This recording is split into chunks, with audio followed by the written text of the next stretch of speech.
Republican Congressman Matt Gaetz represents the state of Florida, and he joins us tonight. Congressman, thanks a lot for coming on.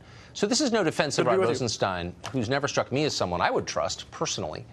But does it seem odd that both the New York Times and Andy McCabe clearly would like the president to fire Rod Rosenstein? So what does that tell you?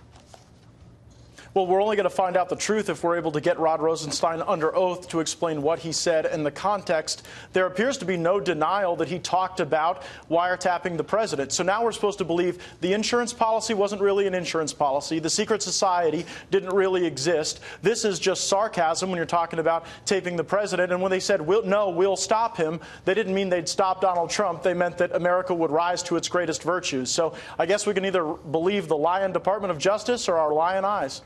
So, again, I don't want this to come off as some sort of defense of permanent DOJ personnel, whom, as I've said many times, I would not trust. On the other hand, consider this. So Andy McCabe apparently is under investigation by the U.S. attorney in D.C. based on that IG report from DOJ that said that he leaked and lied about it. So he could be indicted. If that's true, and I think it is, then no one at DOJ could call Andy McCabe a liar without invalidating the case. In other words, the prosecutor can't call the person he's charging a liar before the case, or a judge will throw it out. So maybe they can't actually deny this for that reason.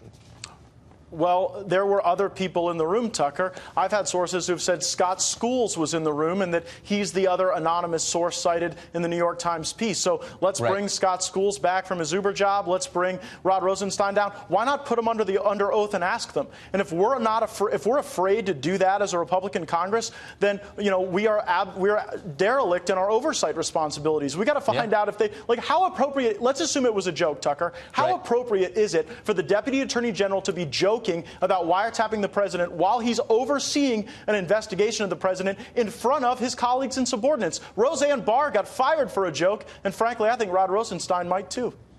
Interesting. So I want to ask you, speaking of the Congress's obligations as an oversight body, these documents pertaining to the Russia investigation, particularly the FISA warrant that allowed the Obama administration to spy on Carter Page, we were promised that they would be declassified. And apparently the permanent bureaucracy has prevented that from happening. It's deeply frustrating to those of us who believe in transparency and openness and the public's right to know the details of what its government is doing behind its back. Can anything be done about this, or is it final? Well, I think that there were some who convinced the president that since the Inspector General is already looking at this content, that if the Inspector General finishes, it will all come out anyway.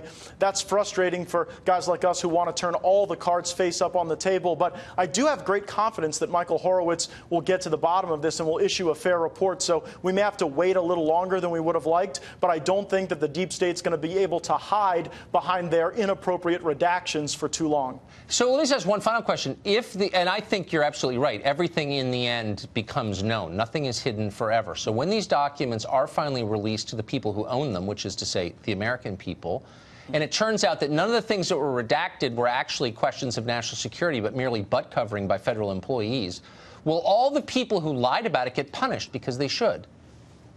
Well, they've never been punished before. When we had text messages redacted just because Peter Strzok was friends with a judge or Andy McCabe bought a $60,000 conference table, there were no consequences. There was no punishment. We just sort of threw our hands in the air and lost trust in their ability to do their own redactions. But time and again, bureaucrats redact information that's embarrassing to them, that the American people have a right to know. And that's why we've got to continue to fight for Congress to have a robust oversight role.